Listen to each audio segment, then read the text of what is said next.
tumakbo ng matulin, matinikman ay malalim. Tama po. Yung pamimiloso po niya, no? Ni Marcoleta, hilaw din. Diba? Kahit ka nakasapatos, kung napakatulis na pako yung naapakan mo at mabilis yung takbo mo, siguradong babalda sa sapatos mo kahit ka laging nakasapatos.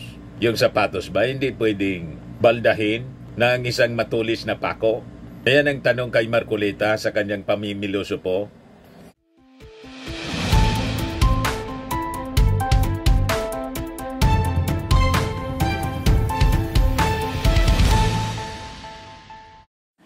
Hello po mga kababayan, si Dante Maravillas, Bicolano vlogger, broadcast journalist from Albay. So pag-usapan natin itong ongoing debate sa impeachment case ni Sara Duterte sa Senado. Kasi si Senator Marcoleta, after na mag-deliver ng kanyang privilege speech, nag-motion to dismiss siya. Gusto nang i-dismiss yung impeachment case kasi niya, dineclare na ng Supreme Court na unconstitutional niya and immediately executory. So, yung dating posisyon na naririnig natin sa mga Duterte senators, unang-una daw, hilaw. Yung impeachment complaint, hilaw. Yan, sabi diyan, Senator Rodante Marcoleta takes the podium and delivers his privilege speech. Sabi niya, ang impeachment complaint ay parang sinaing na niluto ng House of Representatives. Hilaw na hilaw, sabi ni Marcoleta. Marcoleta claims the House of Representatives committed many violations in filing the articles of impeachment versus Duterte. O di niya, Mr. Maravillas, ang masasabi mo dyan, kung hilaw, di sana tumulong sila sa pagluto. Diba? Kasi ang importante naman doon, mabigyan ng pagkakataon si Sara Duterte na marinig yung sarili. Siya naman yung nagsabi, I want a bloodbath. Very confident siya. Malulusutan niya after trial. Hindi yung i-dismiss ninyo through technicality. Unang-una, nakitaan din ng pagkahilaw. Kung hilaw yung sinasabi ninyo, impeachment complaint, final ng House of Representatives, yung decision ng Supreme Court, hilaw din. Sabi yan ng mga legal luminaries. Bakit hilaw? Based on erroneous facts. Kaya nga hindi final. Kasi kung luto, final na sana.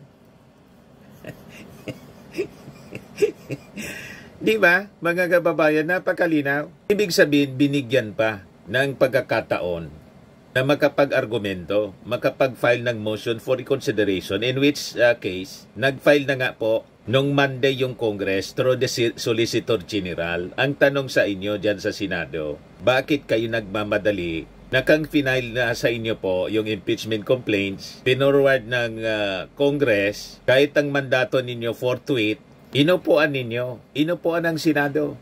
Although wala ka pa man po sa Senado noon, kasi 19 Congress, inupuan yung forthwith. Mas mabigat yun kasi po mandato ng konstitusyon sa Senado.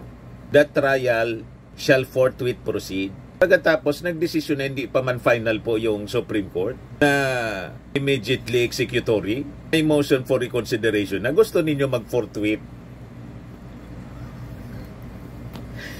na equivalent ng salitang executory, immediately executory. Bakit ganon?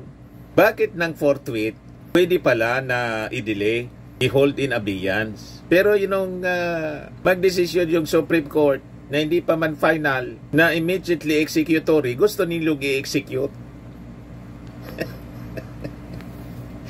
Nasaan ang hustisya? Di ba masyadong obvious na pagpabor sa inyong patron, pwede pala ang immediately executory kahit may MR. Yan ang problema sa inyo. Hindi magusto ang ating mga mamamayang Filipino. Bumagsak yung ratings ng Senado. Sunod-sunod na bumagsak. Nasa 49% na lang yung approval ratings ng Senado. Kasi nga po, 80% sa ating mga mamamayan gusto nilang forthwith proceed. Humarap sa impeachment trial. Walang problema kung i-acquit ninyo. Importante, sumailalim si Sara sa impeachment trial para kung alimbawa hindi man siya nakagawa ng mali, kahit obvious na may ginawa siyang mali, pwede acquit ninyo. Pero kung napakabigat ng ebidensya, inakwit pa ninyo, mananagot kayo sa taong bayan. Kaya ayaw ninyo ng impeachment trial. Gusto ninyo dismissal. Napakalinaw po. Yung mga argumento ni Marcoleta po, yung House of Representatives daw committed many violations in filing the articles of impeachment. Argumento ninyo yan. Quoting the decision ng Supreme Court. Pero hindi pa nga po final. Kasi yung decision nila, sabi ng Congress at ng mga legal luminaries na mga dating Chief Justice ng Supreme Court at Associate Justice, hindi man lang po pipitsugin yung mga nagsasalita, mali yung naging base ng desisyon. Based from erroneous facts. Kasi kung sigurado yung Supreme Court, di with finality na sana. Diba? So kung hilaw, sinasabi ninyong hilaw yung impeachment complaint na final, hilaw din yung desisyon ng Supreme Court. Yan ang lumalabas ngayon. Ang ebidensya, hindi siya final. Kasi kung luto na, di with finality na sana. Di ba dapat ganon? Kung sa sinaing, nalintulad mo sa sinaing na hilaw na hilaw daw. Ang obligasyon ninyo, kung hilaw yung impeachment complaint, dapat tinulungan ninyong lutuin. Para for the benefit of, accountability. For the sake of an accountability. Kasi dapat mabigat sa atin yung accountability kaysa relasyon ninyo personal sa inyong patron. Yan ang problema eh. Lahat kayo sumusweldo from the taxes of the Filipino people, pero yung mga mamamayang Filipino na nagdidemand ng accountability, isinasantabi ninyo sa technicality na desisyon na hindi pa nga final ng Supreme Court. Yan ang problema po eh.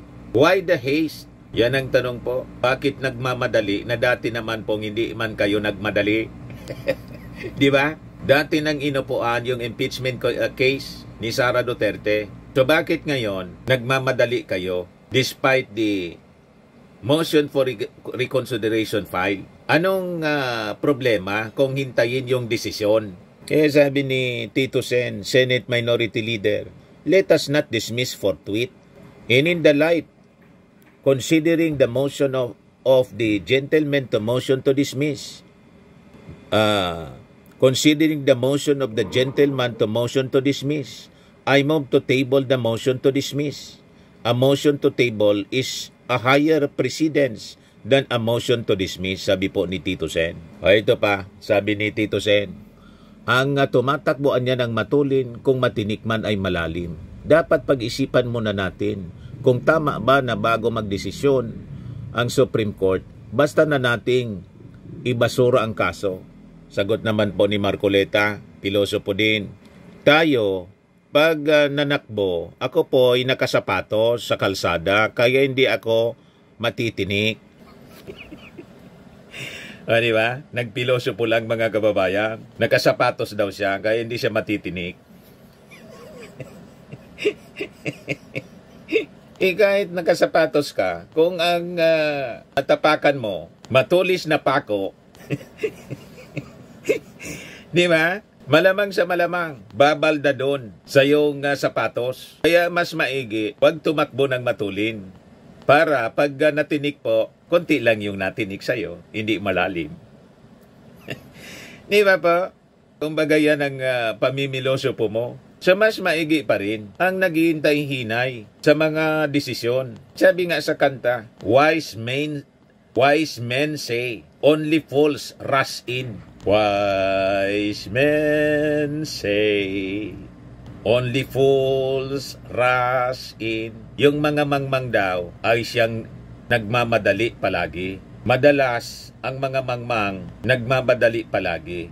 Kaya, parehas din ang kasabihang, ang tumakbo ng matulin, matinikman ay malalim. Tama po. So, yung pamimiloso po niya, ni Marcoleta, hilaw din.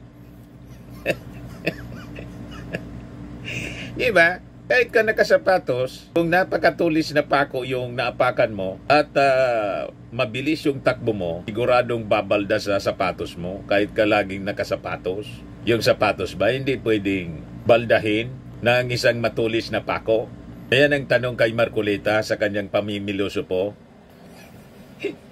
Diba? O ito, i-share ko sa inyo. Maganda yung puntos ni Atty. Jesus Falsis. Sabi niya, OMG, reaction niya to sa debate kanina. Tito Soto is speaking like a lawyer. He sounds more like a lawyer than supposed actual lawyer Marcoleta. Tito Soto is pressing correctly on the error of the Supreme Court in considering that the first 3 impeachment complaints were effectively dismissed on February 5 because the Supreme Court thought that February 5 was the last day for the House to hold session, also known as adjournment sine die. In truth, and in fact, adjournment sine die of the 19th Congress happened on June 13. This is important because the logic of the Lunen Ponencia is that because there are no more session days after February 5, the first 3 impeachment complaints could not be acted upon or was negligently acted upon and were effectively dismissed on February 5. Nakita na ninyo? Yun ang sinasabi natin. Na kahit po Supreme Court, pwedeng magkamali, hindi po infallible, kasi tao lang. Kaya nga may motion for reconsideration para mabigyan ng pagkakataon na madinig pa rin ang lado ng mga complainants. Kaya wala pang finality. That is, unexpressed recognition ng infallibility ng Supreme Court. Kahit sila Supreme Court, hindi man sila tulad ng ating Panginoon na infallible. Tao lang. Kaya nga may mga cases na kahit unanimous yung naging desisyon, still, nare-reverse pa rin. Yan ang punto dyan mga kababayan. Kaya sabi ni Atty. Falsis, but this is wrong after February 5. There were still 3 session days. And February 5 was not the adjournment sine die. Soto also sharply criticizes the Supreme Court. Pag gusto, maraming paraan. Pag ayaw, maraming dahilan. He says, if the Supreme Court decision stands, then the past 2 impeachment trials of President Erap Estrada and Justice Corona are also null and void. Grabe! Ang galing ni Tito Sen, supalpal ang so-called lawyer na si Rodante Marcoleta. Nakita na ninyo, mga kababayan. Sabi naman po ni Ping Lacson, nowhere in our rules can I find a provision on motion to dismiss as submitted by the honorable gentleman from Tarlac, referring to Marcoleta. Obviously, we are now assembled in plenary not as an impeachment court but as a legislative body. And I cannot relate to a motion in this plenary to an issue that involves a collective decision that falls solely and exclusively under the jurisdiction and authority of an impeachment court. Wala po tayong guidelines kasi wala po sa rules natin yung motion to dismiss. Anong guidelines ang susundin natin in addressing the motion to dismiss submitted by the Honorable Marcoleta? Tanong ni Ping Lacson. Right now si Kiko Pangilinan po, live ito po, nagsasalita. Another. In this case, judicial review should not be defeated. The sole power of the House to initiate should not be defeated. And the sole power of the Senate to try and decide cases. All mandates, all duties, all constitutional powers that do not belong to us, that was given to us, not by any whim, but by the Constitution. All of whom here sworn to uphold and defend. Kaya, ano ang way forward? Sabi nga, may mga minungkahi, si Justice Ascuna, hayaan, sa MR, payagan, sa motion for reconsideration, payagan na magkaroon ng operative facts doctrine para yung anuman ang pinagpasya ng Korte Suprema sa kasong ito should apply prospectively, number 1. Pangalawa, ay sa pamamagitan ng MR pa rin ay mabigyan ang House of Representatives na maituloy ang kanyang kapangyarihan to initiate, and at the same time, mabigyan ang kapangyarihan ng Senado to try and decide the case. Kaya habang naririyan ang MR, baka sakali, at nangyari na nga, na the Supreme Court has reversed itself, even in a unanimous decision. But even assuming it does not reverse itself in this case, the Supreme Court may modify its ruling. And therefore, if it modifies the ruling, assuming that it modifies but does not reverse itself, should we not await the resolution of the motion for reconsideration before we vote? Today, we hold it in abeyance or we table it. Mr. President, if I may add, the SC, the Supreme Court, hindi niya binanggit niya nawalan ng jurisdiction ang Senate Impeachment Court. Pero ang ibig sabihin nun ay pinawalang bisa, ginawang void ab initio ang mga kilos at pasya ng Impeachment Court. The convening of the Impeachment Court was voided. The majority decision to remand the complaint to the HOR was voided. The summons by the Impeachment Court were all voided. Which brings us to the question, who now is deciding the impeachment case? Now that all the decisions of the Impeachment Court have been voided, it's a tricky question, Mr. President. But if I were to be an impeachment court judge, I would argue that we have to, in the MR, in the motion for reconsideration, intervene and uphold the impeachment court's exclusive power to try and decide the case. Why? Because it is the constitutional duty to do so. It is the order of the Constitution. We are not defying the judicial review powers. We are upholding the sole power of the Senate to try and decide impeachment cases. But, having said that, sabi nga, it is our view, and this is shared precisely by former Supreme Court Chief Justice Panganiban, former Chief Justice Puno, former Constitutional Commissioner and Justice Ascuna. They have seen, or they have read their decision, and they too have said that the Supreme Court erred on a matter of facts. And if the Supreme Court erred on a matter of facts, how can you be right with the law if you are wrong with the facts? And if you are not right with the law, why will the impeachment court and the Senate, for that matter, decide on the matter today? Why not wait for the motion for reconsideration?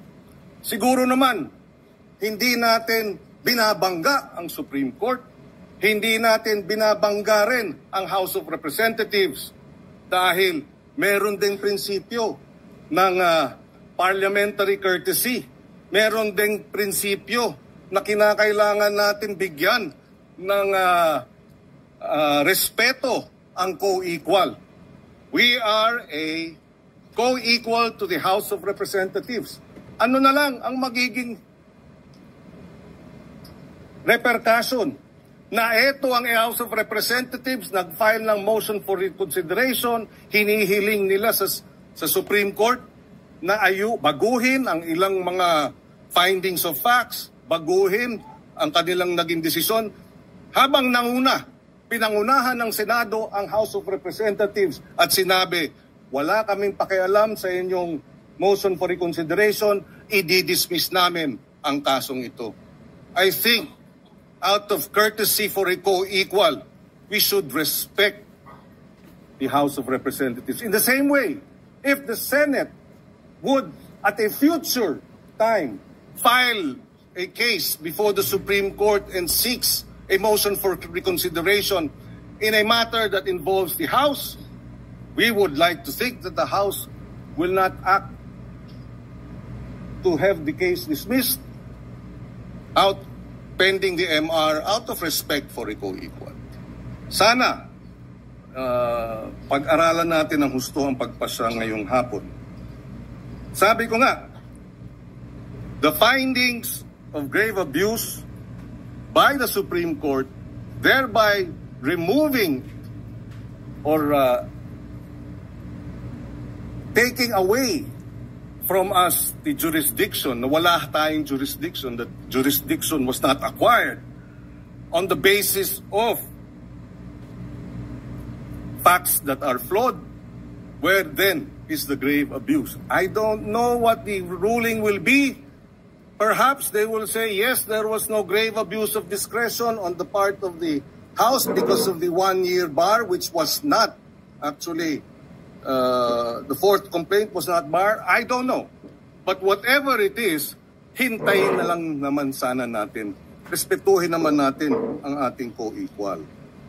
Why the convening of the impeachment court is the way to go? Dahil pag tayo ay bumoto ngayong hapon, ngayong gabi, na i-dismiss ito, aksyonan ang impeachment complaint, we will be acting beyond, without legal authority, dahil wala naman sa atin yung impeachment complaint. Wala namang kapangyarihan ang Senado in plenary, ultra vires, without legal authority, ang magiging desisyon natin. One final point. In the Corona impeachment trial, nang himasok, nag-TRO ang Supreme Court para sa mga bank accounts. Ano ang ginawa ng Senate Impeachment Court? Bumoto 13-10 para respetuhin ang Korte Suprema. I did not vote in favor of the TRO or respecting the TRO. But the Senate, as an impeachment court, voted and we respected it. Because it was the Senate impeachment court that decided. It was not the Senate. It was the Senate impeachment court that, seeing perhaps that we needed to harmonize the power of judicial review, the power of the Senate as an impeachment court, to have the sole power rather to try and decide cases, seeing that the Senate in impeachment court decided to harmonize the conflicting provisions of the Constitution. I think we should, as a Senate impeachment court, do the same. Kung ipagbobotohan na respetuhin ng Korte Suprema para walang constitutional crisis, so be it. But it ought to be the Senate impeachment court that asserts its sole power to try and decide impeachment cases. Yun na lamang po, and I associate myself with the motion of the minority leader that we lay on the table the matter of the impeachment case and action. Just a point of information, for the record and for the information. So yan mga kababayan ng debate. Wala pang desisyon sila. Medyo matagal-tagal pa ang debating ito. Pero ang majority sa kanila, kating-kati na gigil ng i-dismiss. Magbotohan para i-dismiss. Gusto nilang pagtakpan, mga kababayan, ang Vice Presidente. Nakitang-kita naman po ang pagkakamali. Sa Article 1 pa lang ng impeachment complaint, kitang-kita na guilty. Pero gusto nilang palusutin. Ang ebidensya, mga kababayan, na panood ng buong Pilipinas at ng buong mundo. Huwag kang mag-alala, ma'am. Sa ka-impeach ito pa lang pong kasi may kinausap pagbabanta na ako sa Pangulo, ka-impeach Sinabi ko sa na. kanya, kapag pinatay ako, patayin mo si BBM, si Lisa Imagine Araneta, at si Martin Romales. No joke. Ito yung kinakampihan nila. No mga joke. kababayan. Nagbilin na ako, ma'am. Never pa in history Pag namatay ako, ng sabi ko, mundo ng katong isang bilin na. vice presidente Hanggang lantaran hindi mo mapatay sila. na magbanta sa kanyang presidente. And then he said, Napapatayin. yes. Ito ang gustong pagtakpan nitong mga Duterte senators. Ganon kakapal. Ganon sila kakapal, mga kababayan. Gusto nila ang isang Sara Duterte makalusot para maging susunod na presidente. Payag kayo po, mga kababayan? Yan ang ating tanong.